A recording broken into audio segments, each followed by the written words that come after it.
on se retrouve aujourd'hui pour le book haul du mois de octobre. Et j'ai un certain nombre de bouquins à vous montrer, mais c'est pas forcément des achats, vous allez voir. On commence d'abord avec des trouvailles en boîte à livres. C'était lors d'une petite randonnée, j'ai trouvé une boîte à livres comme ça. Et il y avait beaucoup de choses. Et en fait, elle était pleine à craquer. Je me suis dit, je vais aider, je vais un peu la vider. Et en fait, il y a des choses, vous allez voir, qui sont à la fois pour moi, mon propre plaisir, et en même temps d'autres qui sont pour le boulot. Alors, par exemple, pour le boulot, qu'est-ce que j'ai pris? J'ai pris 2 dictionnaires anglais-français parce que là où je suis, enfin, sur l'un des établissements scolaires, je n'ai pas de dictionnaire d'anglais. Sauf que selon mes classes, notamment mes groupes d'euros, c'est un peu chiant, on va pas se mentir, notamment quand ils travaillent en autonomie, par exemple, qui préparent un oral ou autre. Ensuite, toujours dans cette même boîte à livres, j'ai pu trouver un bouquin, en fait, le guide du routard spécial Écosse. Comme j'y vais y aller pendant les vacances de printemps en avril, je me suis dit que j'allais en profiter et le prendre parce que même si j'ai préparé grosso modo juste le trajet pour le road trip, donc plus ou moins l'itinéraire que je vais faire sur les 7 jours, j'ai pas encore regardé le détail. Tous les arrêts précis ou les lieux à visiter, potentiellement les endroits à réserver ou autres. Pareil pour la nourriture, j'ai pas à réserver de restaurant ou autre. Et comme là, il y a vraiment tout, il y a les lieux, comment aller, comment manger sur place, ou qu'est-ce qui est bien, je vais jeter un coup d'œil parce que ça va peut-être m'aider. Même si c'est de 2011-2012, ça peut me servir. Donc je vais regarder tout ça et puis après, quand j'aurai fini, je le remettrai en boîte à livres parce que ça peut toujours servir pour d'autres personnes. Et enfin, dernier bouquin que j'ai pris dans la boîte à livres, alors là c'était vraiment la nostalgie on va dire.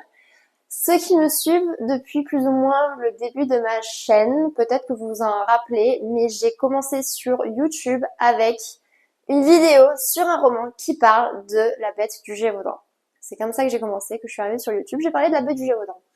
Et là, quand j'ai vu ce bouquin, par pure nostalgie, j'ai voulu le prendre, mais aussi parce que, suite à la vidéo, en réalité, j'y connais pas grand chose à Bête du Gévaudan, il y a ce bouquin-là dont j'avais parlé. Je vais vous mettre d'ailleurs un lien pour aller voir la vidéo si jamais vous voulez voir. C'est un peu drôle de voir plusieurs années auparavant comment la personne a débuté.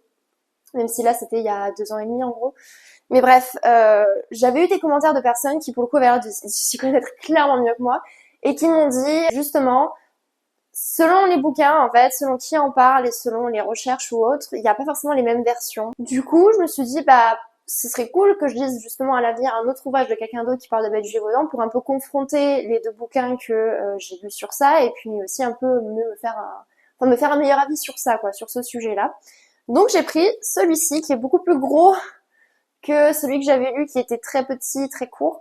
Donc La Bête du Gévaudan, écrit par François Fabre, édition complétée par Jean Richard. Et là, on est quand même sur un bouquin beaucoup plus costaud. Donc je le lirai, alors je sais pas quand encore, mais clairement je le lirai parce que je me rappelle que j'avais adoré lire cette histoire-là de La Bête du Gévaudan, les mythes. Et un peu justement cet questionnement de où est la frontière entre le mythe et la réalité, qu'est-ce qui s'est réellement passé, est-ce que c'était réellement un sorte de loup géant, est-ce que c'était un simple loup. Alors on continue avec un tout petit bouquin, parce qu'en fait c'est pas vraiment un bouquin, c'est un essai minuscule de 40 pages, écrit en plus en gros.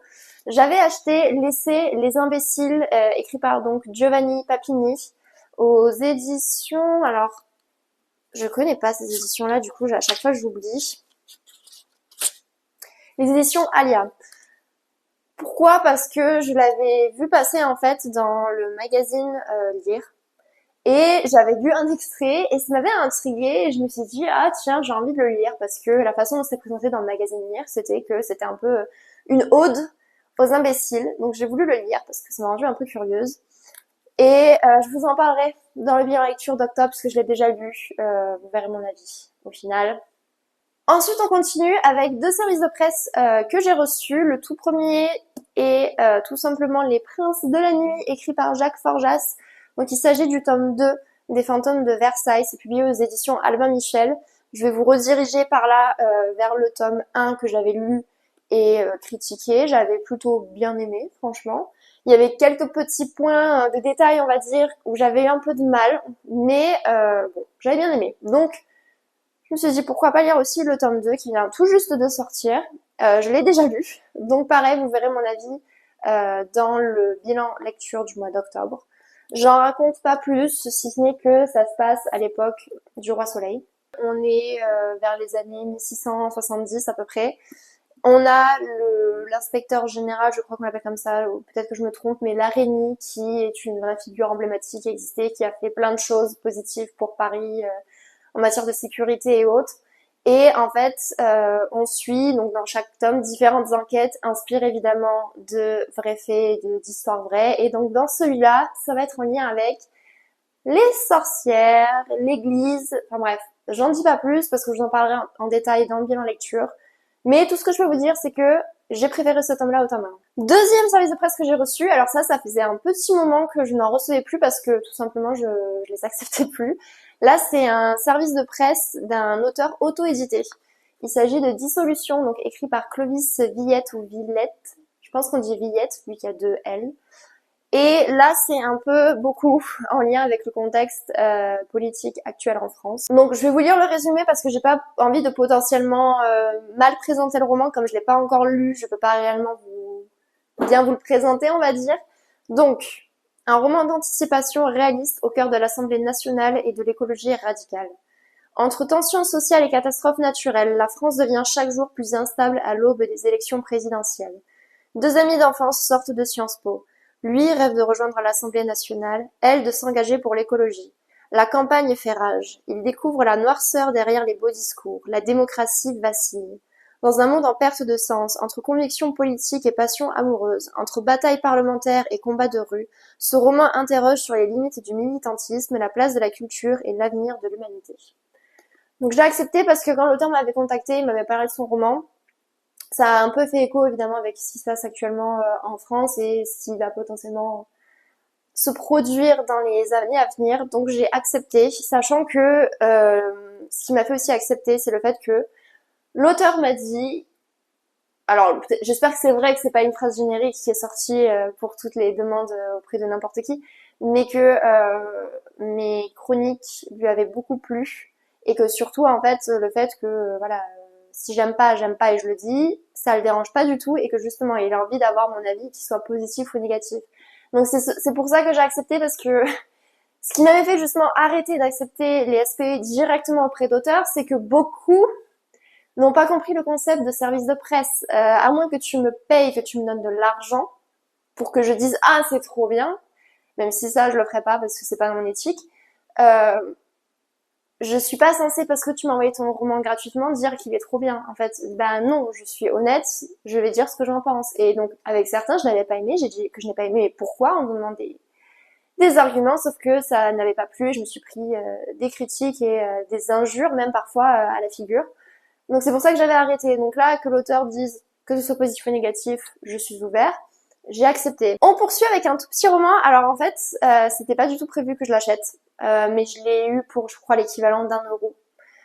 Donc c'est rien du tout, c'est un livre d'occasion. Mais en fait, c'est parce que, et je vais vous montrer très rapidement après, mais en ce moment, j'achète des DVD pour le travail, mais aussi pour le perso, mais c'est surtout aussi pour le travail en fait, pour pouvoir montrer auprès des élèves des extraits de films ou autres selon ce qu'on étudie dans l'année.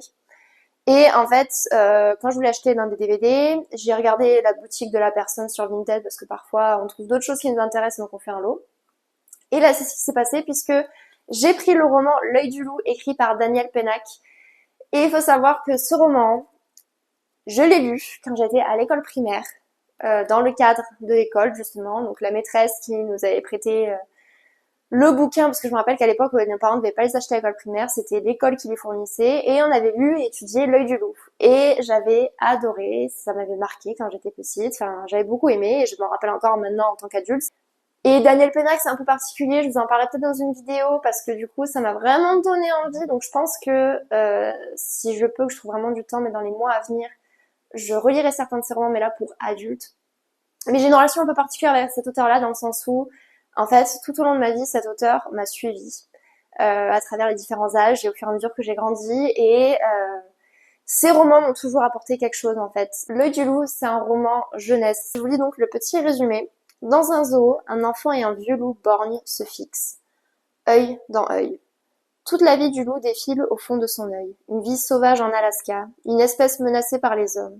L'œil de l'enfant raconte la vie d'un petit Africain qui a parcouru toute l'Afrique pour survivre et qui possède un don précieux, celui de conter des histoires qui font rire et rêver.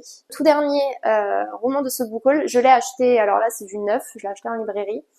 Euh, L'anecdote c'est complètement, enfin c'est pas bête, mais en voyant un jeu vidéo d'horreur, SF, j'ai pensé de suite à ce manga-là, je me suis dit mais...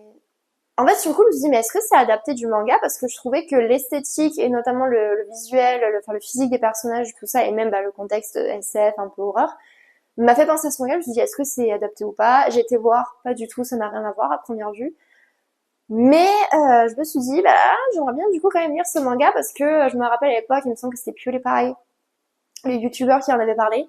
Et ça m'avait intriguée, j'avais un peu envie de le lire, donc je me suis dit, bah je vais tenter. En plus, ça fait longtemps que j'ai pas lu de manga du tout.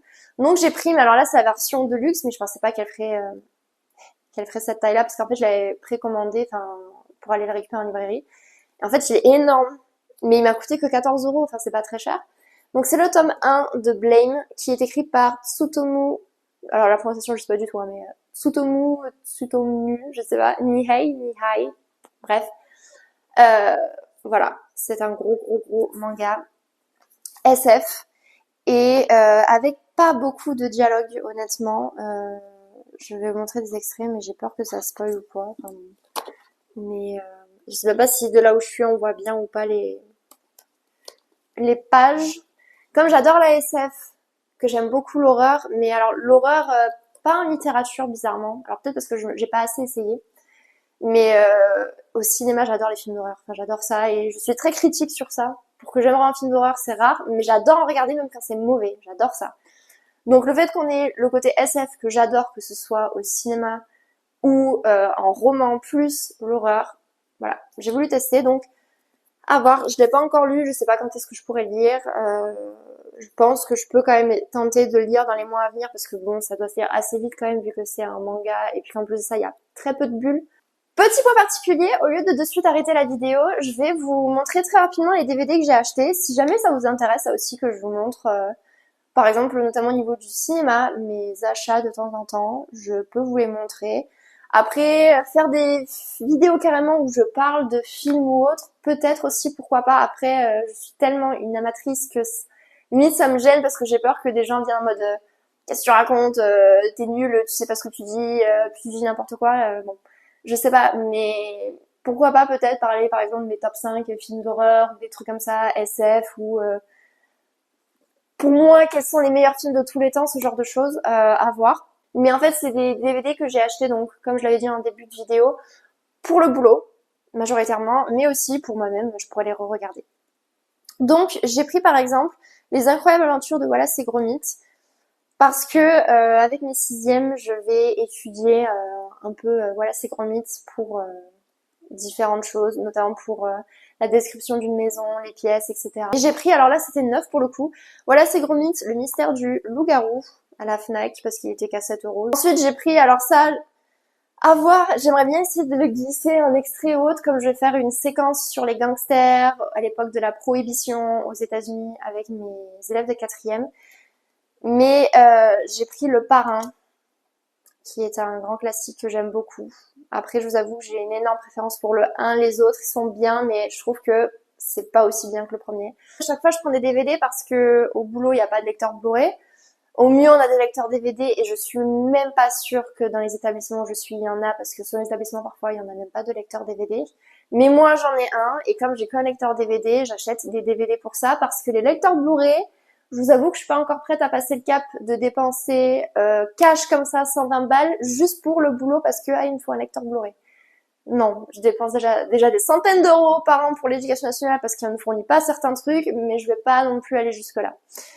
J'ai pris ensuite, alors là je vous avoue ça c'est plus pour moi parce que bon montrer ça à des élèves, ça peut être drôle hein parce que c'est un peu quand même de la culture on va dire, mais j'ai pris Charlie et ses drôles de dames parce que c'est mon enfance et que ces femmes en fait étaient un peu mes idoles entre guillemets, enfin il y avait pas qu'elles mais voilà, ça faisait partie un peu de ces femmes qui représentaient un peu comme un modèle pour moi quand j'étais petite et puis même parce que c'est tellement drôle, enfin j'adore. Un autre pareil très humoristique, j'adore l'acteur, Ace Ventura en Afrique avec Jim Carrey.